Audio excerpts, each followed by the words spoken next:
မြတ်စွာဘုရားကဒီကနေ့ကဘာခုဟာတရားဓမ္မဂေါရမဘုရားပွင့်လိုက်လို့လူတွေဟာအခြေအနေပြန်ကောင်းလာတယ်တိုးတက်လာတရားဓမ္မဘာကြောင့်လို့ဆိုရင်တရားဓမ္မဟာဘယ်လိုခေတ်မျိုးလဲလို့ဆိုရင်ကလိယုဂလို့ခေါ်တဲ့ခေတ်မျိုးကြီးပဲ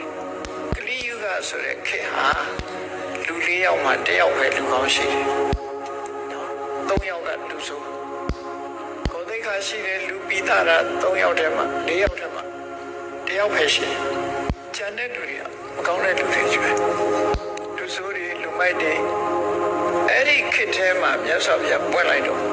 ဒီလူကောင်းတယောက်ကိုထိန်းနိုင်တဲ့အတိုင်းအတာလေးတစ်ခုဖြစ်သွားတယ်။ဒါလေးတစ်ခုထိန်းဖို့အတွက်မြတ်စွာဘုရားပွင့်ပြီးထိန်းပြီးဟိုလူဆိုးတွေကလူကောင်းဖြစ်ဖို့ဆိုတာတကယ်စသတ်ကြည့်ပေါ့ဒီဆယ်လုံးလောက်ဝယ်မဲ့လေးတွေဝယ်ထားပြီးတော့အဲ့ဒီဆယ်လုံးရဲ့အလယ်မှာတရတိအပုတ်ကလေးတစ်လုံးထည့်ထားအဲ့ဒီတစ်လုံးကအပုတ်ကလေးတစ်လုံးထည့်ထားတာကို